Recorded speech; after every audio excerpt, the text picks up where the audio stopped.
तो बात बंगाल के मुर्शिदाबाद की, जहां पर हिंसा का दौर जारी है और वक्फ कानून को लेकर शुरू हुए विरोध ने हिंसा का रूप ले लिया। मुर्शिदाबाद में हुई हिंसा में अब तक 3 लोगों की मौत हो चुकी है। मुर्शिदाबाद की सड़कों पर हिंसा के सबूत साफ देखे जा सकते हैं। गाड़ियों में आग लगा दी गई, दुकानों को भी लूटा गया, सरकारी संपत्तियों को नुकसान पहुंचाया गया और इस हिंसा के बाद अब बीएसएफ ने मोर्चा संभाल लिया और इस पूरे मामले को लेकर हाईकोर्ट सख्त नजर आ रहा है। इन हालातों पर काबू पाने के लिए पुलिस और बीएसएफ के आला अधिकारी मौके पर मौजूद हैं, सड़कों पर उतरे हुए हैं, नजर रखी जा रही है और संवेदनशील इलाकों में पेट्रोलिंग और गश्ती को भी बढ़ा दिया गया है। साथ ही बैकअप भी यहां पर रखा जा रहा है। जो बीएसएफ की तमाम कंपनियां हैं उनको अलर्ट पर रहने के निर्देश दिए गए हैं। मुर्शिदाबाद हिंसा में पुलिस का भी बड़ा एक्शन हुआ है, सामने आया है। ये जानकारी मिल रही है कि हिंसा से जुड़े 150 लोग अब तक गिरफ्तार कर लिए गए हैं। पुलिस की तरफ से यह बयान भी दिया गया है। शमशेरगंज और धुलियान में सुरक्षा बढ़ाई गई है। संवेदनशील इलाकों में पुलिस की तैनाती की गई है और इन जवानों की जो तैनाती है वो आगे भी बढ़ाई जाएगी, ये भी जानकारी मिल रही है।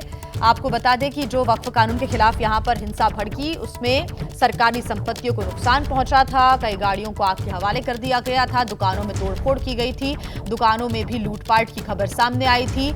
अभी तक की जानकारी के अनुसार इस पूरी हिंसा में 3 लोगों की मौत हो चुकी है, जबकि 150 लोगों को गिरफ्तार किया गया है।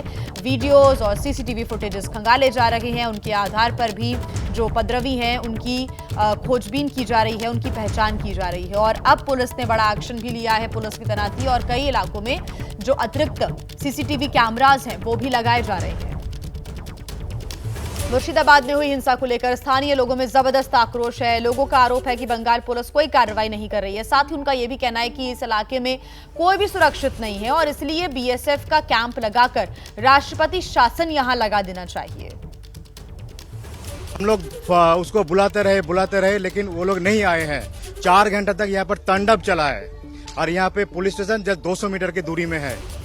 तो ये पुलिस को भी चाहिए कि वो क्या चाहते हैं, ये मानने की ये तैयार है कि नहीं है कि उसका ये एडमिनिस्ट्रेटिव फेलियर है उसके पार्ट से। और अभी जो है हम लोग यहाँ पे परमानेंट बीएसएफ कैंप चाहते हैं। हम लोग को दुकान तोड़ दिया है, आदमी को मार काट दिया है, ये सब तोड़ दिया है, ये सब चोरा के ले गया, लूटपाट करके ले गया सब कुछ।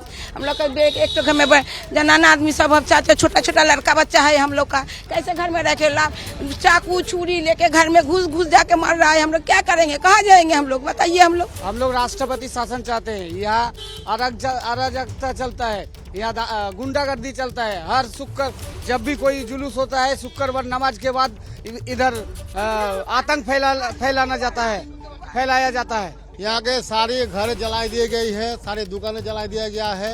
ये देखिए नजारा देख लीजिए, ये नजारा देख लीजिए, दुकान का लूट कर लिया है। इसका इरादा ही ऐसा ही है, हिंदू लोग है, इसको मारो पीटो लूटो जो भी करो।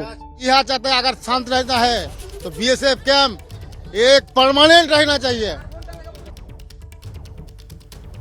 तो मुर्शिदाबाद में हुई हिंसा को लेकर सियासत तेज हो गई है, लगातार बयानबाजी हो रही है। केंद्रीय मंत्री गजेंद्र सिंह शेखावत का कहना है कि बंगाल में तुष्टीकरण की राजनीति हो रही है। तो वहीं टीएमसी नेता मदन मित्रा ने बीजेपी पर भड़काऊ बयानबाजी पर हिंसा करवाने का भी आरोप लगाया है।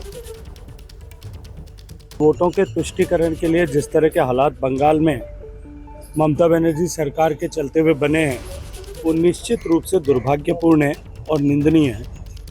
उसने बंगाल को जलने के लिए और बहुसंख्यक हिंदू समाज को भुगतने के लिए छोड़ दिया है।